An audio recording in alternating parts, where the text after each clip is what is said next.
When it comes to self-development, no matter the method you use, the vital point is to practice. If you're ready to transform your life and claim the potential inside of you, then you're in the right place.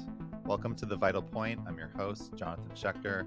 I'm a psychedelic integration and transformation coach, breathwork facilitator, and an enthusiast of personal growth. You have the capacity to evolve and bring your intentions and dreams into the world, and there's never been more access to so many incredible modalities that can help you on your journey. This podcast will help you learn simple methods you can use to transform your life and share the stories of practitioners who are doing the work so that you feel inspired to go and practice, because that's the vital point. Today's guest is Cesar Marin. His life was transformed after his first psychedelic experience at the age of 55. In less than 2 months, he went from having a corporate six-figure job to being the founder and owner of a lifestyle and apparel brand dedicated to people who want to manifest and celebrate that microdosing psilocybin has changed their lives. He's a big believer that if those who have healed through plant medicine heal in silence, then what is the purpose? His mission is to cultivate wisdom by offering apparel which starts honest and provocative conversations in the hopes of lifting the stigmas associated with psychedelics. And he's someone that I've been super impressed with in the short time that I've known him. He's definitely living his vision and his mission, which is something that I find quite admirable. So Cesar, welcome to the Vital Point podcast. Jonathan, thank you very much. First of all, thank you for inviting me to the Vital Point. I'm a true believer, like I said, that if you heal in silence, there's not, what's the purpose? And you, my friend, are definitely one who advocates healing, not only from what you've lived it yourself, but through getting people to sort of see the wonders of this. So thank you for what you do. Thank you for helping so many people heal, giving them the tools to be able to find their authentic self. So appreciate you and thank you for having me on the show. Yeah, so happy that you're here. So we talked a little bit in the intro just about, the bullet points of your story, but I want to jump in and get more into how you got here. How did you find psychedelics and that one life-changing trip? Because I mean, that's something that a lot of people are looking for. That's wow, Jonathan. It's that's a great question because it is a wonderful story. It's a wonderful story how at the age of, I was actually 54, just about to turn 55, went out of a recreational curiosity. That was my first dive into psychedelics. At the time, I was a cannabis addict, not a cannabis user, not a cannabis recreational user. I was a cannabis addict. Cannabis was controlling my life. And through an experience that someone very close to me had, they told me how they felt like a child. They felt like a child having this psychedelic experience. They had used psilocybin on a trip during the 4th of July. And the message I got was I felt like a child. So the recreational curiosity started to poke in my mind. Weeks later, someone else sort of talked about the wonderments of how they felt like a child after eating mushrooms. They were on a bike ride that I do on Monday nights in Atlanta. And the curiosity then really, really peaked. And that sort of led me to having my first experience, which was funny because unbeknownst to me, my first experience was a microdose and not a dose, because I had facilitated a chocolate bar of which I took 2 pieces. I did not know at the time anything about microdose, mini dose, macrodose.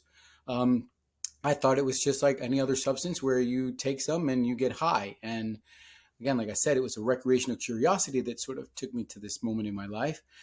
And it was weird because I felt something, I felt a smile, but I didn't feel what I was looking for, which was obviously to get high. A week later, I decided to have half of the chocolate bar. And that is truly, I think, the moment. It was the week before Halloween. It was the Monday before Halloween of last year where everything really just incredibly opened up. I got the sense of wonderment of what my body felt like, of what I felt like, of what it felt like to breathe, of what it felt like to sense the trees, of what it felt like to feel the air. And it was a magical, magical moment. And right away, I got totally enthralled with psychedelics. And back then, I was a journalist at one of the major broadcast networks. And like a good journalist, I just started to research everything I could about psychedelics and, just dove headfirst and realized real quickly that psychedelics were being used as medicine, and that piqued my interest. And as I read more, how it was being used for people who were battling with depression, people battling with anxiety, people battling with PTSD, I came across the fact that there's people using it for addiction. And something inside of me said, that might be the elixir. And Jonathan, I'm going to be honest with you. I'm a big believer that the addict is controlled not by the heart, but by the mind, because the heart is always going to want you to stop your addiction. It's the mind who is that double-edged sword and wants to play tricks on you and says, you know what? Just one more and we'll stop. Just one more drink and I promise you we won't drink anymore. Just one more hand and I promise you we'll stop gambling. Just one more vape and I swear we will never do this again. So it's coming across psychedelics and medicine and coming across the term microdosing that the heart said, listen, listen, listen, listen. And it was amazing how I started to microdose on November 7th. I sat with my intentions November 6th. I did a little video journal that is on some of my social media, and how from one day to the next, the psilocybin, the microdosing, the intention worked immediately. I stopped vaping November 7th. I was vaping a cannabinoid derivative. That's how I was getting high on cannabis. But very quickly, the heart took over. The heart and the medicine took over, and I was able to break an addiction that had controlled me for most of my adult life, to then being this new authentic self. And through that, psychedelics have now become a powerful and integral part of my life. And it's become my mission to, one, share my story with everyone I can, everyone that wants to listen. And at the same time, poke at people's childhood curiosity, because there are a lot of people interested in this. There are a lot of people interested in what plant medicine and especially psychedelic medicine. And because mushrooms are a bit more organic and they come from the earth, people are interested in that. It's now my mission to help people a bit with their fears, a bit with what their trepidation is. But it is amazing how in just 4 months since the first mini dose, which then turned into a microdosing practice, which was in November, I've gotten to the point where being so in tuned, in love, and finding so much pleasure in myself and who I am, that it's amazing. And I want to share this with everyone. So that's sort of how this started. This all started how, I've never had a psychedelic experience in my life until 55, 54. And it transformed my world. It transformed my life. And I want to let people know that this is possible. There's some keys that need to be done. You might notice I'm not a fan of the word magic mushrooms, because I think the magic comes from the human. The magic doesn't come from the mushrooms. You can take all the mushrooms you want and sit there on the couch and not do anything. Nothing's going to happen. But there is some work that needs to go into it. So in a long, short answer, that's how I get to this point, Jonathan. Yeah.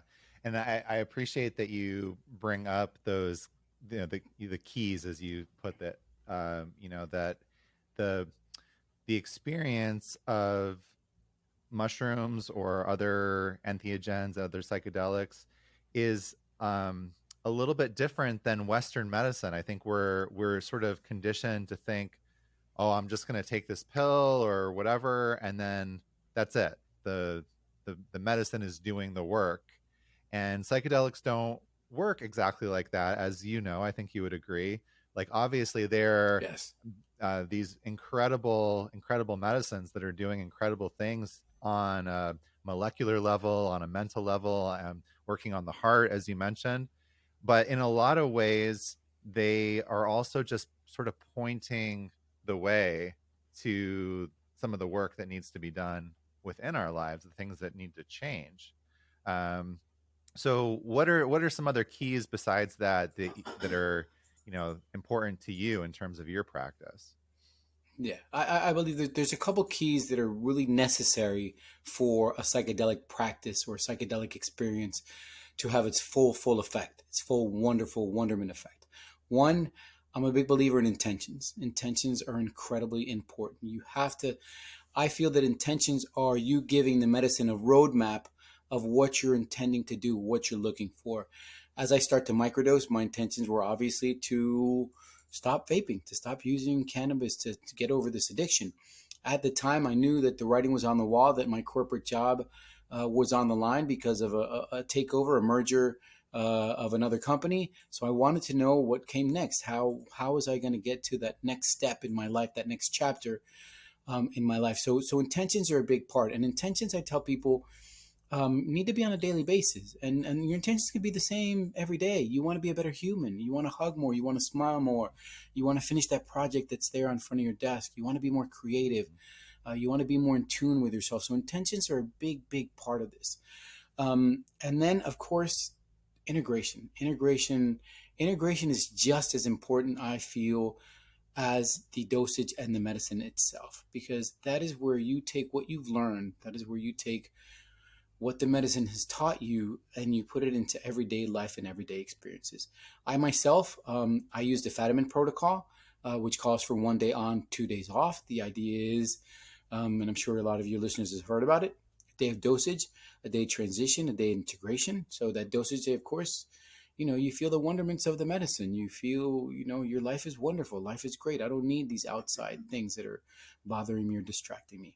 The second day, that transition day, is you transitioning out of the medicine. You're sort of saying, hey, you know what, yesterday I got that bit of that anxious feeling. How did I deal with it? Let me sort of transition and see how I can sort of deal with that anxiety today.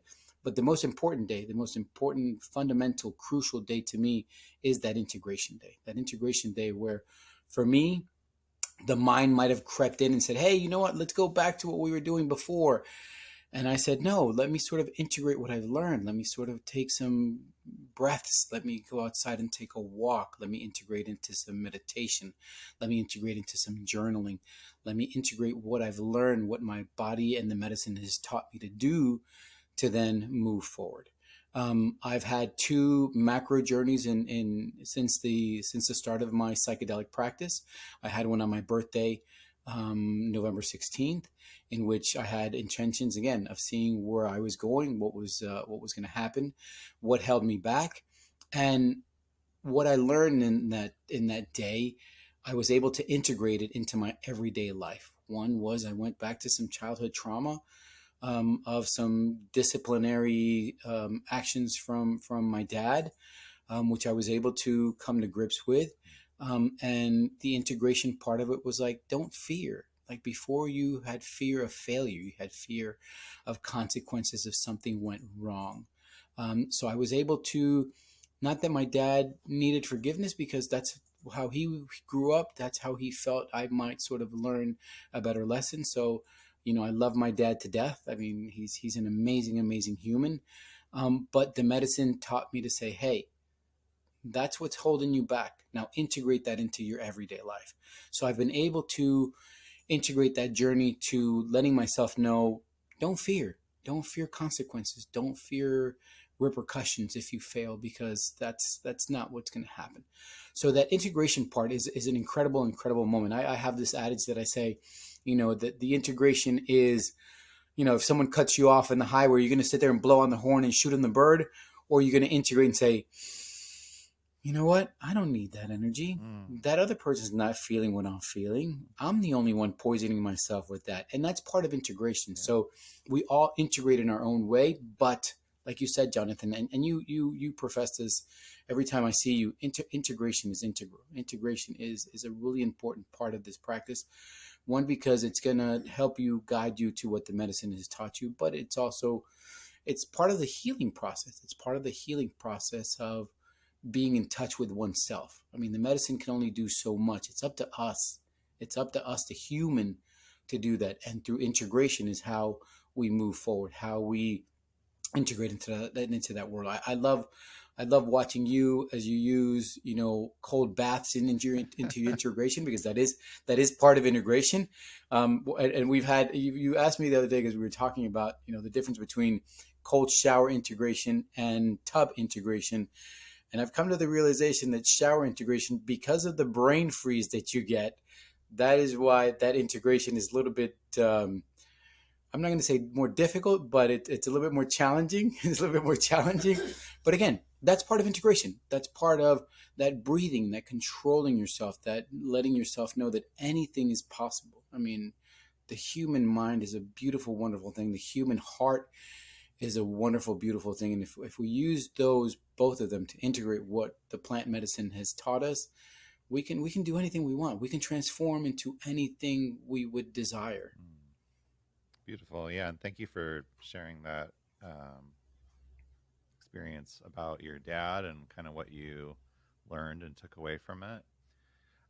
Yeah, integration is really so key. Like, I was saying this yesterday, and it sort of comes from, for me, it comes from this Buddhist idea, that when things are going well, you don't really know how good or bad you're doing. It's hard to judge. Yes. Life is easy when everything's going well. It's when we Yeah. have adversity, or those same patterns or the same behavior, like you said, getting cut off in traffic or something that might have really thrown us off before. When that comes up and we have the opportunity to handle it differently, that's really, to me, when you can tell like how well you're doing if you're actually integrating. Because otherwise, it's, when life's easy, it's easy to say, man, everything's going well, I Mm. got this, the medicine is helping me.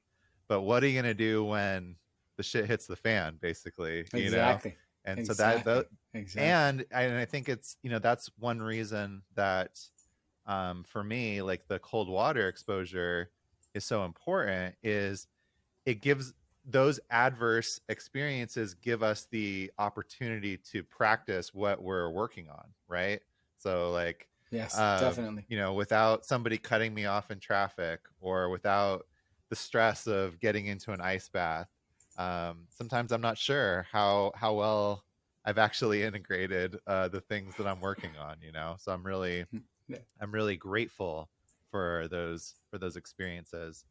And thank you also for, mentioning the importance of intention. Um, Again, for me, like, intention comes down to this Buddhist idea, and, like, I've said this before, of like, well, what makes meditation or anything that you're doing, quote unquote, Buddhist? A lot of it is intention, because there's all kinds of different Yeah. meditation and different traditions that are using meditation. But one thing that I've learned from Buddhism is, like, before you sit down and you start to meditate, you set an intention. You bring that to mind. You create the container of, this is what I'm doing.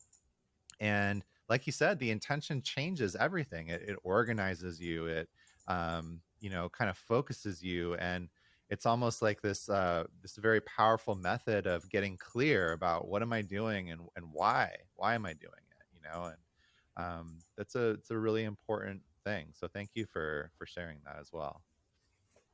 Yeah, yeah, definitely. Like I said, intentions are the start, right? The integration is in other words, the two, the two side barriers that you have is intention and Mm. integration. The medicine itself, yeah, the practice is beautiful, but it's those bookends that you have that sort of puts that whole chapter together, puts the whole book together. Yeah. So they're just as important as the medication. I mean, I tell people, and I've come across people who, one, they say, yeah, I'm microdosing. And I'm like, okay, well, what protocol are you on? They're like, no, no, I'm just, Mhm. I'm like, well, that's not really microdosing. That's not. And I tell them, look, that's beautiful that you're using the medicine, but, Yeah. but if you use it with intention and you integrate what you're doing, it's going to be a much more profound experience. It's going to be a much more profound experience. I equate it to, and anyone obviously who's had a psychedelic experience knows what the afterglow is. Mhm.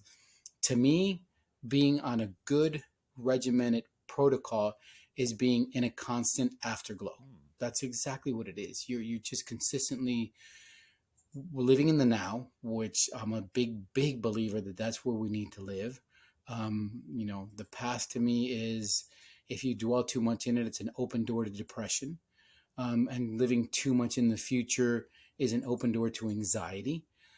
So that afterglow, that being on a good, consistent protocol, with your dosage being consistent, with your protocol being consistent, you're on that constant afterglow, and it's that intention and it's the integration of the practice that makes that afterglow continuous. Yeah, absolutely.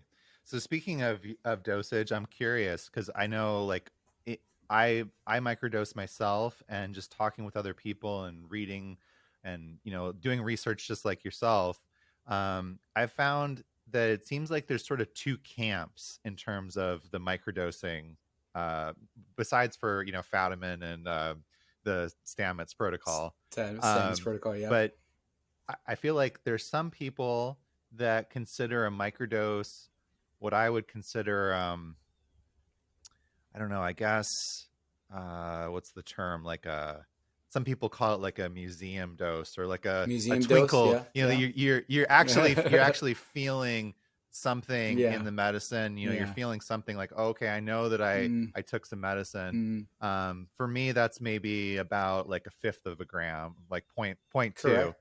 And then there's some Correct. people that feel like microdosing should be completely subperceptual. Like I don't really know that I took something. Maybe after a few days, if you know, because I use the Stamets protocol myself. So Okay. after a few days, like I'll notice, okay, I can tell something's happening. Like I feel that glow, like you mentioned, but I'm Yeah. not necessarily feeling it in the moment, day to day. So Mm, what are your exactly. thoughts on that, and what kind of dosage are you using? Yeah. So again, I think that it's really important for everyone, every individual, to educate themselves. I mean, that's first and foremost. Like I tell people, don't microdose because I Mm, microdose. Please do not microdose because Caesar said he's microdosing and he's look how wonderful he is. No, use that as an example, but microdose because you've educated yourself, you've sort of read about different protocols, you've read about different dosage, and then it's hit or miss. You know, my dosage, my protocol is my mm, protocol. It's mine. I'm going to be totally, you know, hovered around it because that's what works for me. So everyone has to sort of play around and find their own sweet spot. I have found that for me, between 240 250 milligrams is where, you know, I don't feel you know, I don't feel like I'm on anything. I don't feel and it was funny because I am one of those persons that if on a higher dosage, on a museum dose, on a little bit more, I have this tendency to start yawning. There's the yawns come uh, on. And as I sort of found what my sweet spot was, it was finding the dosage that didn't have me yeah. yawn, that didn't have me at that point where, and it wasn't like I was yawning because it was just what the medicine did. It was just what, you know, people might think, oh, well, what am I, you're bored of what I'm saying, or what are you sleepy? No, it's just something that the medicine does to some of Right. us. So for me, it was sort of finding that spot that didn't put me in that yawning situation, but that I knew it was there. So you're right. For me, it's very subperceptual. For me, it's, you know, if I found that I was yawning, if I found that I was a little bit lightheaded, then, you know, I came down and I started, you know, like most people, I started low. I started at 150 milligrams, you know, worked my way up a little bit after each dosage, you know, then got to that point where I was like, oh, this isn't, you know what I mean? I'm sort of yawning. There's something there. And then have found that 240, 250 milligram is my sweet spot. So, Yeah. it's you know, everyone, like you said, everyone's different. Everyone needs to find their own sweet spot. So that is mine. That is mine and mine alone. You know what I mean? I'm gonna be I'm gonna hold it close to my chest. Don't use that because I'm using that because, you know, I'm smiling so much because that's the usage I do. But like I said, educate yourself. Yeah. Educate yourself. The medicine is incredibly powerful. It's incredibly beautiful, but you do need to do your own homework. You do need to find out what is your sweet spot. I mean, I use the Fatima because it sort of works for me. I have a friend who is he's on a very high deadline, high go oriented. So he does 4 days on and 3 days off. So it's up to each individual to find what works for them. Yeah, I find the Stamets protocol works better for me. But I also have found, and for those in the audience that might not be familiar, so Caesar mentioned the Fadiman protocol of 1 day on, 2 days off, and the Stamets is 4 days of dosing followed by 3 days off. Um, Even though I would say I follow the Stamets to in general, I find especially as I get deeper into the protocol, say I'm going to do a 30-day protocol, by the second or third week, 3 days on is perfect. And like almost like the Yeah, fourth day, I'm not even thinking about, like, I feel good. And I'm like, I don't think I need to dose today, you know? So yeah, it ends up yeah, kind of shifting yeah. into like a 3 day on, 4 day off. type of a situation. But I agree with what you said, that it's really important for people to find their own balance, their own place where they feel comfortable, and those protocols are a great guideline to start with. And Yes. starting low, starting with 100 to 150 um, milligrams, and then kind of working your way up. And obviously, to me and you, I think it goes without saying, but I think we should say it anyway, that you can always take more, you can't take less.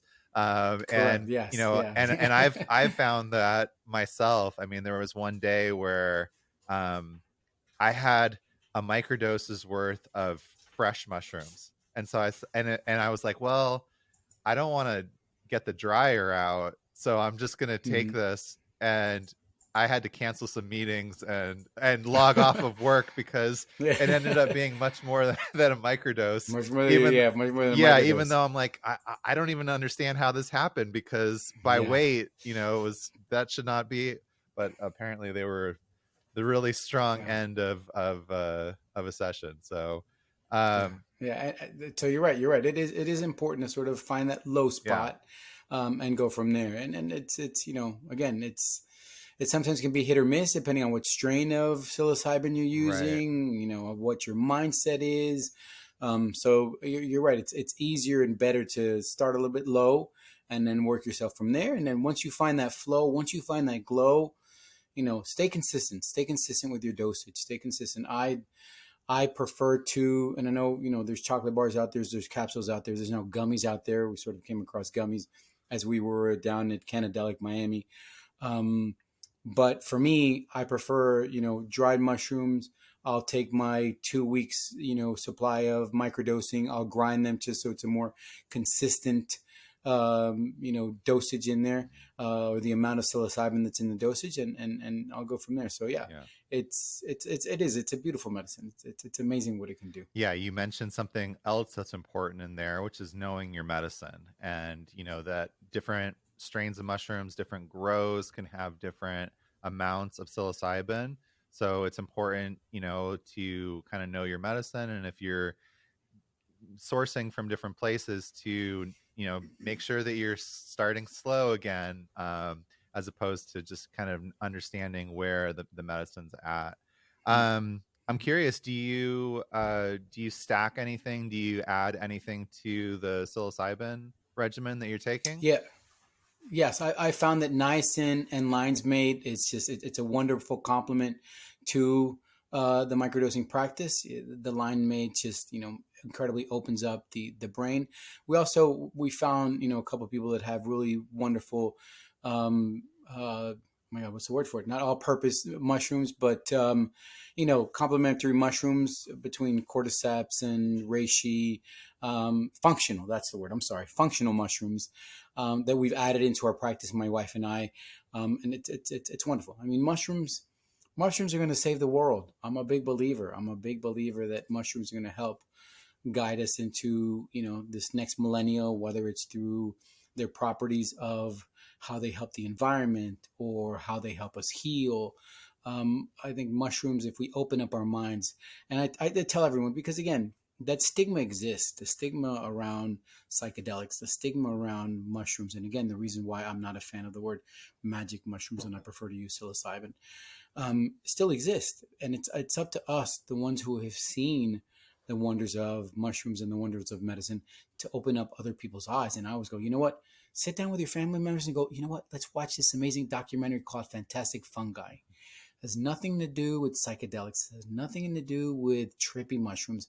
But then they start to get it. Then they're like, wait a minute. These mushrooms they're not just for what I thought they were. Yeah. They can change the world. And then after that, then have them watch, Michael Pollan's, the second part of his docuseries, How to Change Your Mind, the one on psilocybin. And you'll be surprised. You will be surprised at how people's minds change. I mean, I'll be honest, my parents, who were Colombian, so they're Latin. My mom's an 80-year-old Colombian woman. She actually bought me this from Colombia. Oh, And I go, look, wow. my parents are proud of the fact that I use psychedelics. I Yeah. mean, it's again because their eyes were open. They were awakened to the transformation that they saw in me, and they were able to sort of put aside that stigma associated with it, and said, "Wow, here's a gentleman who was a bit lost at 55, whether through long life depression or anxiety that we all it's a human trait. You know what I mean? Anxiety and depression is something that we all live with. It's all inside of us. It's how we deal with it. It's how we deal with it and how we manage it that puts us where we are.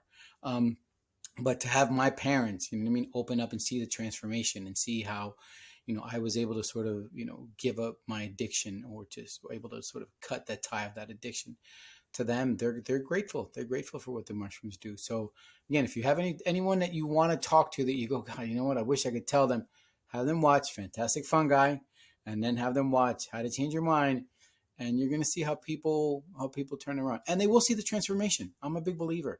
People will see the transformation in you if you use it correctly, if you're on a good regimen, if you're on a good protocol, if you're true to yourself. As you become your more authentic self, people will see that. People will see it. And again, like we said, through intentions, through integration, you find who you really are, people will see that transformation.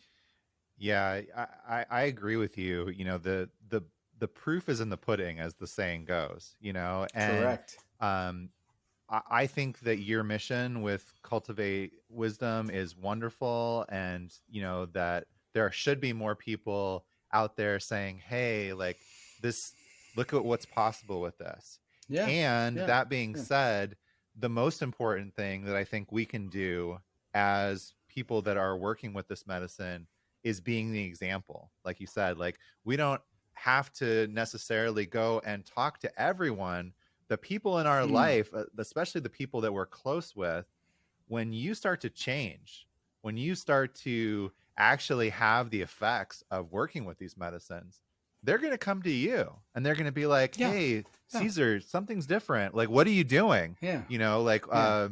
Yeah. and I've experienced this myself, of like, um, definitely with my mom, for instance, it wasn't easy having the first conversation with her of like, "Hey, I'm working with ayahuasca and psilocybin and doing these other things," but when she comes back and says, "You know what, something's different," like Mm-hmm.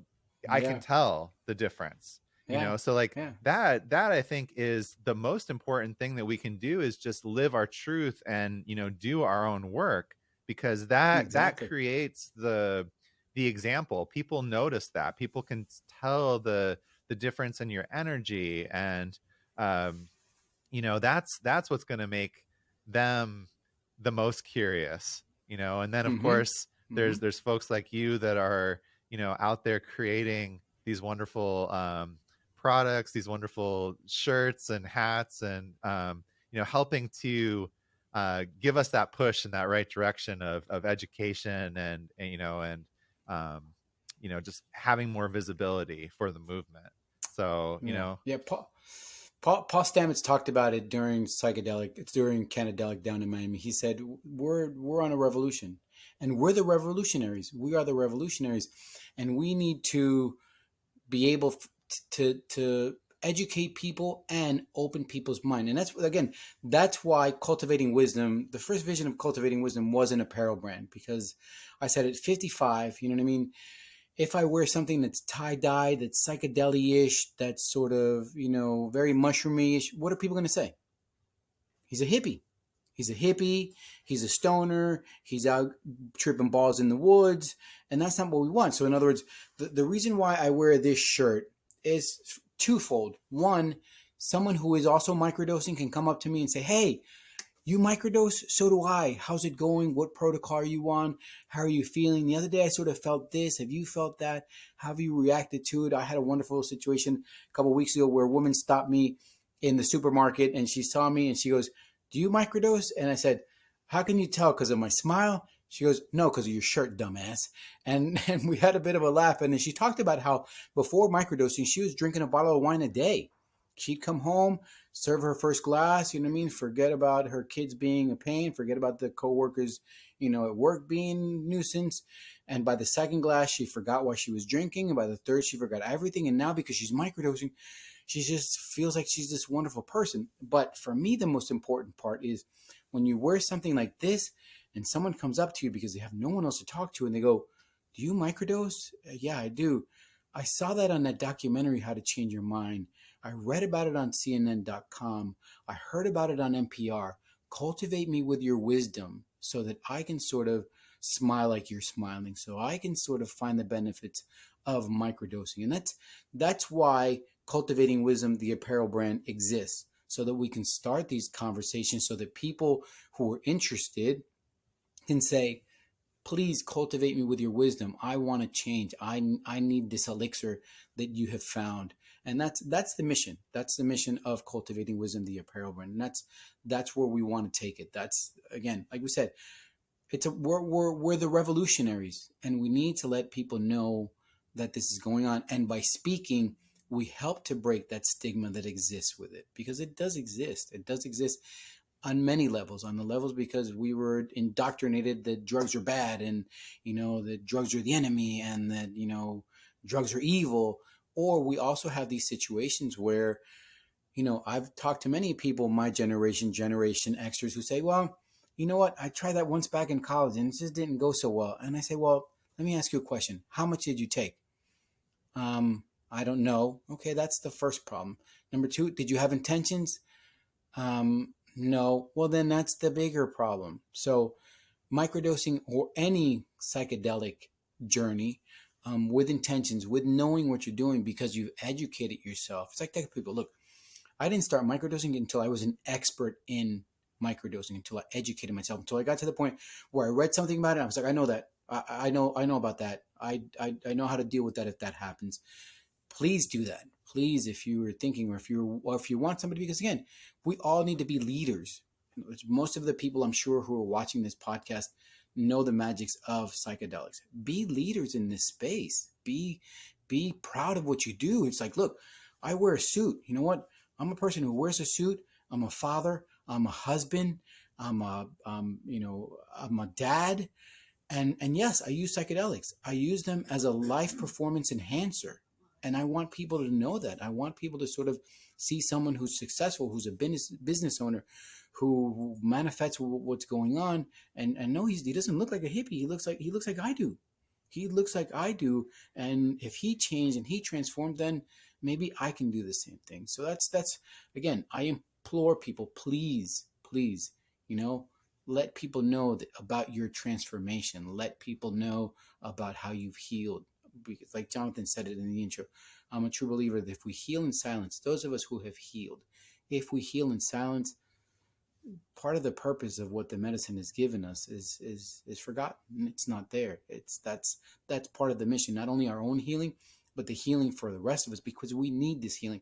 And part of the motto of Cultivating Wisdom is to set a buffet table of wisdom so that we cultivate a better future. When we sit there and we talk to people, when we share our experiences and we share our hurt and we share our love and we share what we have around a buffet table, it could be at a coffee shop, it could be standing up, it's just a metaphor to have a table, but you'll see how wonderful it is. You see how wonderful it is for us to share what we have.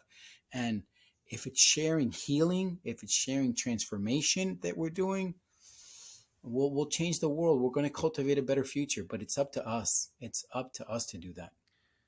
Yeah, you bring up like a really good point. That's something that I'm really watching very closely, which is that we're in this transitional time where the same people and that were indoctrinated by this message that drugs are bad, drugs are bad, period, end of story, that's it, right? um are now getting these sound bites from different places that, well, psilocybin is actually, can heal depression, heal anxiety, heal addiction, um, you know, MDMA, LSD, these different medicines. And I think that, so there's a lot of conflicting information, and especially if, there's folks like you and I that are very entrenched, right? Like you said, like the Mm-hmm. people Mm-hmm. listening to this podcast probably know more about psychedelics than the average person. But I Correct. also wonder about the average person that's getting these, maybe sound bites, and some of them are out of context, or they're seeing a headline, and that can be very conflicting information. So it's really important for us to be educated, and, like you said, for us to be sharing what's helped us, because we are in this really transitional time where we're going from this weird propaganda and, almost brainwashing by the pharmaceutical industry, and by whatever the war on drugs was trying to do, to this place that we're moving in, which is that, psychedelic medicine is the future and is going to help us heal and really Yeah. change the fabric of our culture and our society, through the things that we're cultivating, through the wisdom and the experience that we're cultivating. Exactly. Exactly. The mushrooms are such a great example of that too, because if you think about it, and I love that you brought up the fantastic fungi, um, it's this mycelial network. It's not just the mushroom fruits. It's this whole No. No. connected network Yes. underneath Yes. that's the foundation of Yes. everything. And in a way, it's such a great metaphor for everything that's happening. This network is Exactly. continuing to grow and strengthen, and we all become stronger through that Yeah. network. The mushroom becomes bigger. Yeah. The mushroom becomes bigger. The mushroom of humanity, the mushroom of us, as we connect, as we share. You saw the documentary. The sort of mycelium shares everything that's there, good and bad.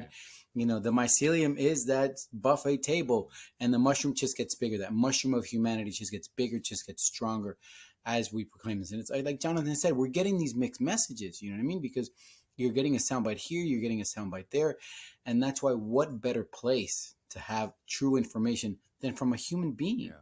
And what better way for us to plant that seed than by cultivating that wisdom? I mean, I'm amazed at, like I said, I tell people, educate yourself and then go from there.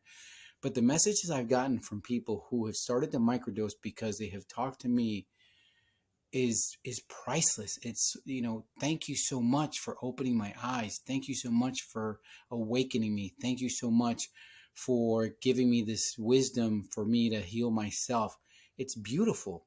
Do that. If you talk to someone and they educate themselves, and they're invested in them, you're invested in them because you've opened their eyes. Reach out to them once in a while. Hey, did you start microdosing already? How's it going? Don't forget to integrate. Don't forget, make sure you're using their integration. Make sure it's just, again, plant that seed, and once in a while, put a little bit of water on there. Let's grow this community. Let's grow this mycelium that we have. Let's make the mushroom bigger, because that's what's going to make us a better humanity. That's what we need. We need humans who are healed. We need humans who look at each other and smile. We need more hugs. I mean, hello, as humans, we need more hugs. I need more hugs because I'm that type of person. I love feeling people's energy, but I know that there's people out there that a hug could make their day. And I know, we went through this whole COVID thing where we sort of the distance and don't get close.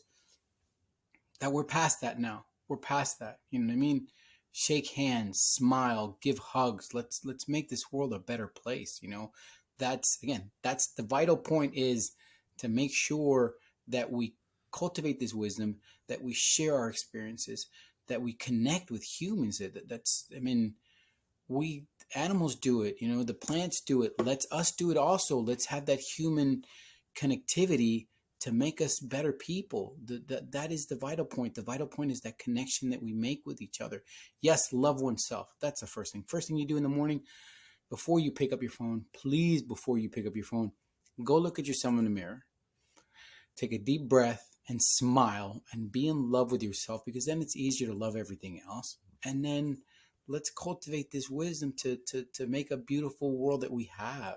I mean, I'm a true believer that it's up to us. It's definitely up to us, the humans, to do that. So Again, look at what Jonathan does. Look what you do on a daily basis. You know what I mean? You bring this healing. You connect people. You connect people to their hearts, to their minds. We should all be doing that. We should all be doing that. Doesn't mean that you have to have a podcast. That doesn't mean you have to, be on social media. No, but do it in your daily life. Yeah. Do it with your kids. Do it with your husband. Do it with your friends. Do it with your neighbors. Let's have that connectivity. Yeah. Awesome.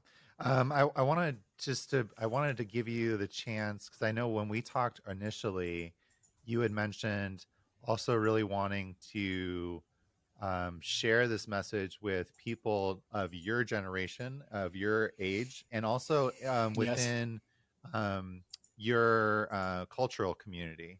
And correct, so I want correct, to, correct. would you like to speak about that at all? Because I Yes, think that's really yes, important yeah. to give No, you of that course. platform. It is. No, it is, Jonathan. Again, like I said, my generation is hurting. My generation is hurting. We get to the point where you turn 50 and there's 50 this way, there's not 50 in front of you, right? And it's that we can do two things. We can sit there and sort of drown in our tears of what happened or what's going to happen, or we take control and go, this is the now. Let me start from today moving forward to making everything a better life. So that's important. That these generation Xers, that my generation hears my voice, like I said, see myself as someone who's transformed, who wants to do better for himself and wants to do better for the people around him. And it's wonderful that we have people like Jonathan, and there's a lot of education out there. But I'm Hispanic American. My parents came here when I was 4 years old, and yes, I'm American, but I'm very Hispanic. And the Hispanic community is in dire needs of this information. So it is my point this year. I'm going to do a lot more content in Spanish. I'm going to have some speaking engagements in Spanish, talking to people of my community of what's going on. I've already envisioned and actually bought a URL where we're going to have a conference in Colombia, South America in 2024. I'm putting together now the team of how we're going to put this together. It's going to be Cultivating Wisdom Conference in Colombia 2024, because the Latin community, which is, a third of the population in the US, needs this information. If you're Hispanic and you've seen plant medicine work for you, talk to our community. Start with your parents. Because they're the ones. Start with your aunt. Start with your uncle. Talk to them about how you've healed and how you transformed. And even just not Hispanics. If you're African American, if you're Asian, whatever ethnicity you are, take advantage of the fact that you look like they do, that you speak like they do, because that information is not out there. And for me, yes, it is my mission, it's my goal, it's my duty to be able to bring this to the Hispanic community, because I am Hispanic.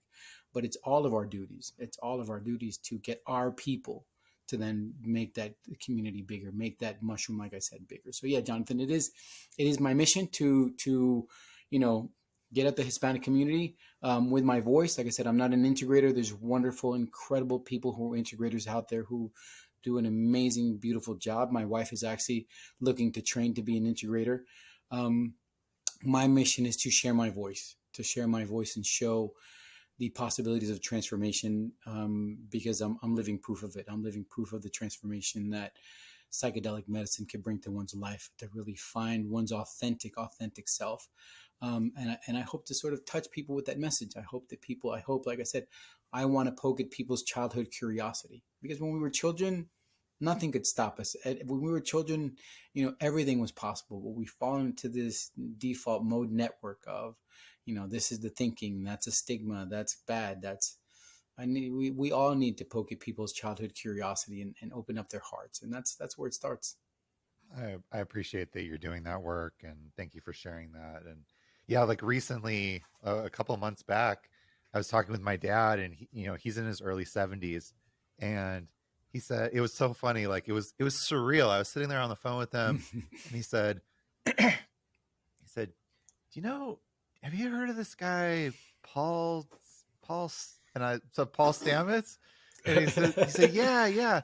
And I said, yeah, I've heard of him. And he's like, yeah, he lives in LA. He's like, the LA Weekly had this whole thing about him. And,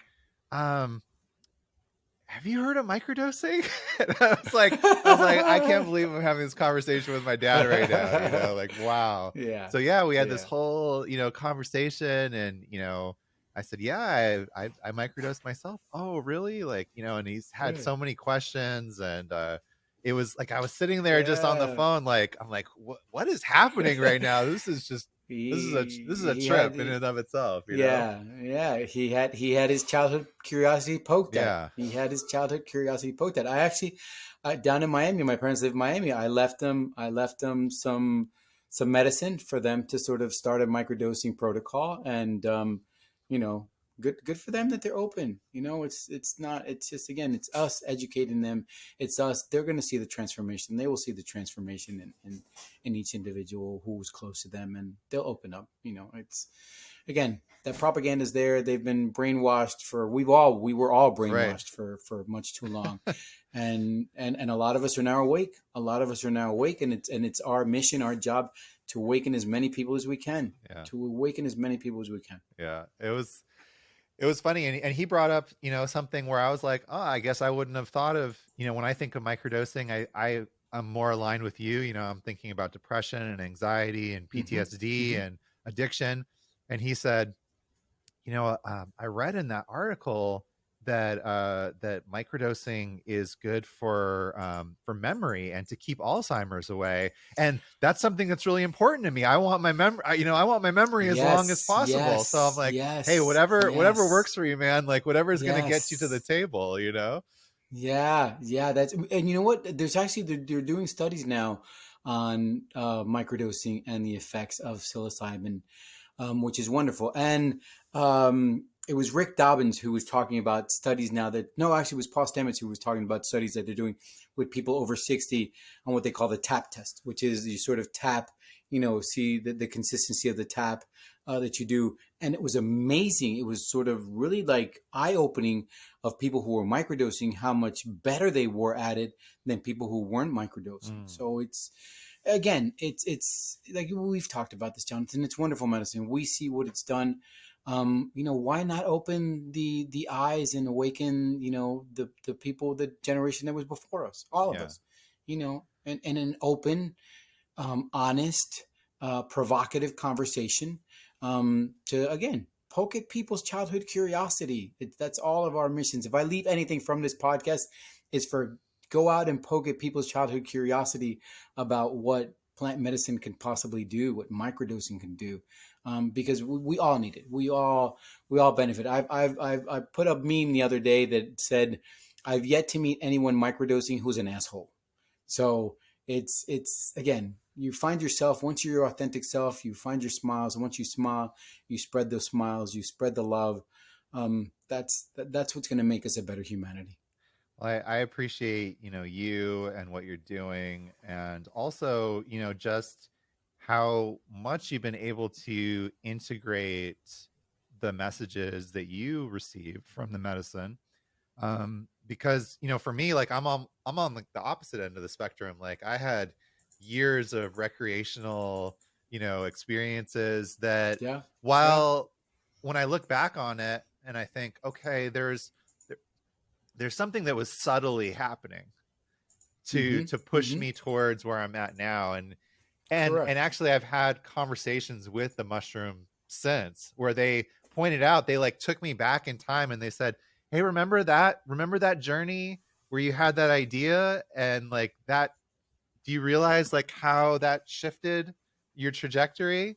um and it's been really cool to go back and kind of be able to integrate some of those experiences.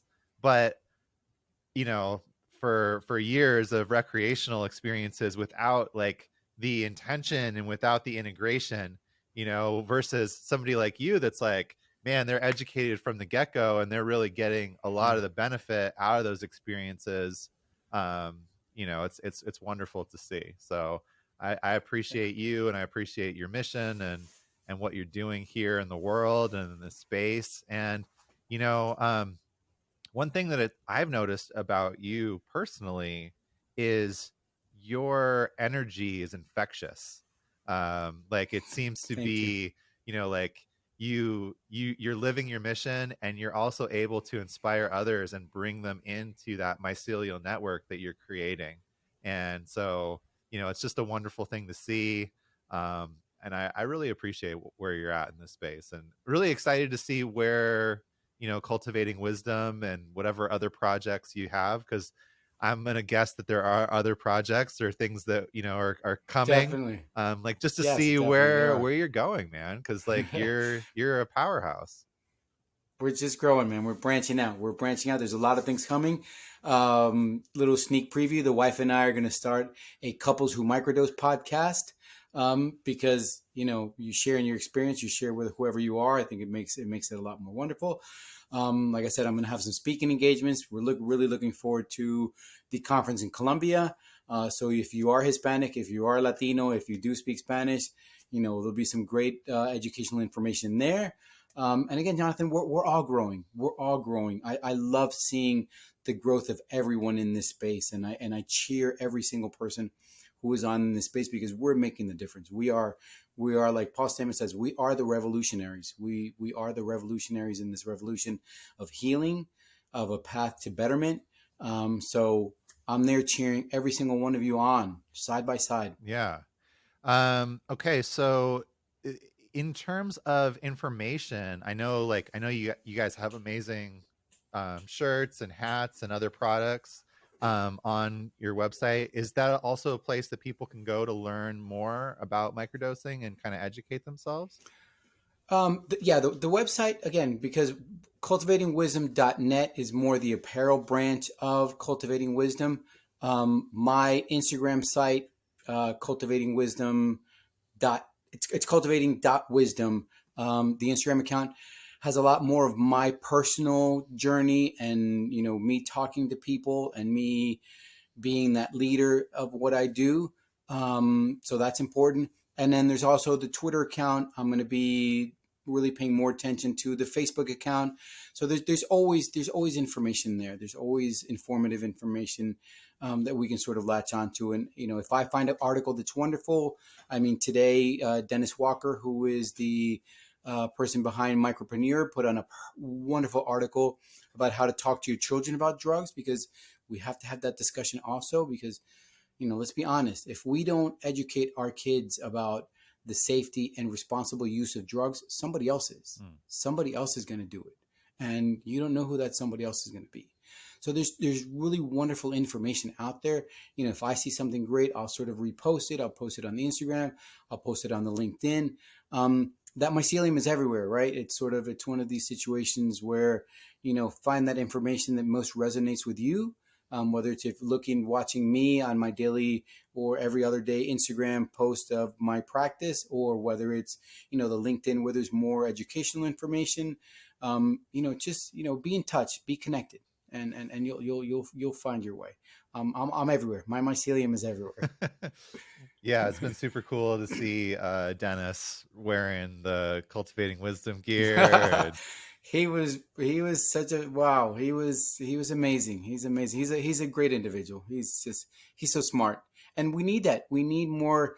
We need cynical thought provokers also. It's not a lot of us have sort of found this wonderment, and we're cheerleaders for this movement, but at the same time we need people who are going to say, okay, let's have honest conversations. Let's have honest conversations. And Dennis is definitely one of those people. So if you don't follow him, make sure he's on that follow. So he's not paying me for this. He knows he's not paying me for this, but yeah, he's one of those people that definitely keep an eye on what he says, what he's doing, because he's one of the leaders. We're definitely side by side with him. Yeah, he's a great personality, and his content is great. I get a big kick out of it, for sure. Yeah. Well, this has been a wonderful interview and a wonderful chance to connect further. And yeah, I've been really excited to see where Cesar's journey is taking him, and also getting messages from him about integrating cold showers and the cold exposure into his practice. We got to get you into one of the breathwork sessions soon. That would be yeah. cool. I would love that. I would love that, Jonathan. And again, like I said in the beginning, thank you for what you do. I mean, you're an integral part of this mycelium. You're an integral part of what we do.